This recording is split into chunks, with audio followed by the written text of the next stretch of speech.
எனக்கு ரொம்ப ரொம்ப பிடிச்ச சில உணவுகளில் இந்த பனங்கிழங்கு எனக்கு ரொம்ப ரொம்ப பிடிக்கும் பார்த்துக்கோங்க. ரொம்ப ரொம்ப என்ன பிடிக்கும் அப்படின்னு பார்த்தீங்கன்னா, அந்த நெல்லிக்காய், மாங்காய், இலந்தப்பழம் இதெல்லாம் நிறைய பேருக்கு பிடிக்கும். அந்த வரிசையில் இதெல்லாம் பிடிச்சவங்களுக்கு பனங்கிழங்கும் முக்கால்வாசி பேருக்கு நிறைய பேருக்கு பிடிக்கும். அதே மாதிரி தான் எனக்கும் ரொம்ப ரொம்ப பிடிக்கும். இந்த பனங்கிழங்கு ரொம்ப இன்ட்ரெஸ்ட்டாக உரிச்சிட்டு இருந்தேன். ஏன் அப்படின்னா இப்போமே அவிய போட்டுறணும் அப்படின்னு சொல்லிட்டு. இதான் அநேகமாக இந்த வருஷத்தோட கடைசி கிழங்காக இருக்கும். இன்னும் ஆயுசோட அடுத்த வருஷத்தில் தான் பார்க்கணும். ஏன்னா நல்ல கிழங்குக்கு. ஆனால் எங்கள் திருச்செந்தூரில் வந்து எப்போவுமே கிழங்கு வச்சுருக்காங்க பார்த்துக்கோங்க. அது எப்படி முளைய போடுறாங்க, எப்படி வருது அப்படின்னு தெரியலை.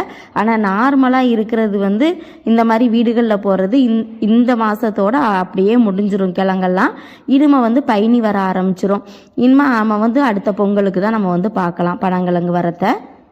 இனிமே நான் அந்த கிழங்கு அப்படியே அவிய போட போகிறேன். நல்லா உப்பு, மஞ்சத்தூள், அப்புறம் வெள்ளைப்பூண்டு இருக்குல்ல, அதையும் நல்லா தட்டி போட்டு குக்கர்லேயோ இல்லாட்டினா ஒரு சட்டிலையோ வச்சு நம்ம அவிச்சு எடுத்து போட்டுட்டோன்னு வச்சுக்கோங்களேன், அவ்வளோ செம டேஸ்ட்டாக இருக்கும்.